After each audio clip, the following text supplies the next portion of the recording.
જામનગર વાંચતું મજાતી પહેલ અંતર્ગત જામનગર જિલ્લાના 369 સરકારી શાળાઓ અને 685 આંગણવાડીઓમાં પ્રિન્ટ અને ડિજિટલ લાઇબ્રેરીઓ દ્વારા વિશેષ પ્રોજેક્ટનો પ્રારંભ કરાયો છે। જામનગર જિલ્લા કલેક્ટર કચેરી ખાતે આવેલા કાર્યક્રમમાં વાચન વાટિકા કીટનું વિમોચન કર્યું હતું। સમગ્ર શિક્ષા અભિયાન થકી શાળાઓ અને આંગણવાડીઓમાં શિક્ષણની ભાષાને અનુરૂપ 1000થી વધુ પુસ્તકો સ્થાપવામાં આવશે અને પુસ્તકનું દરેક પાનું બાગ માટે એક નવી દુનિયા ખોલશે।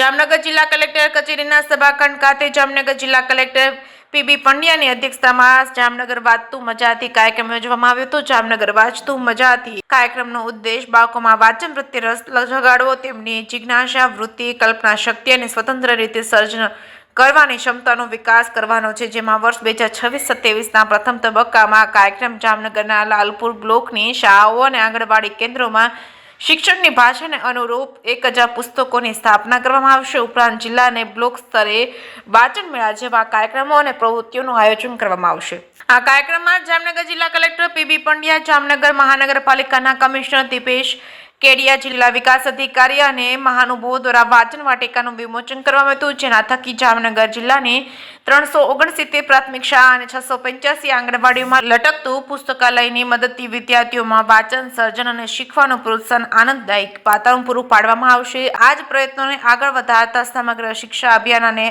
ICDS અને પ્રથમ બુક તેમજ નાયરા એનજી પ્રાઇવેટ લિમિટેડના CSR સહયોગ તથા ટાટા સ્ટેટની એક પહેલના અમલીકરણ સહયોગથી જામનગર જિલ્લાની સરકારી શાળા તથા આંગણવાડી કેન્દ્રોમાં પુસ્તકાલયોની સ્થાપના કરી બાળકોમાં વાચન જિજ્ઞાસા, કલ્પના શક્તિ અને સ્વતંત્ર રીતે સર્જન કરવાની ક્ષમતાઓ વિકસાવવા માટે એક વ્યાપક પહેલ શરૂ કરી રહ્યું છે। જામનગર જિલ્લામાં પ્રભાવિત આ રીડિંગ ઇન્ટરવેન્શન કાર્યક્રમ આગામી 3 વર્ષ સુધી રાજ્ય સરકારના માર્ગદર્શન અને સહયોગથી અમલમાં મૂકવામાં આવશે, જેના પ્રથમ તબક્કા હેઠળ કાર્યક્રમની શરૂઆત જામનગર અને લાલપુર બ્લોકથી કરવામાં આવશે। જે કે સિંહ સાથે હર્ષલ ખંડેરિયા, જામનગર।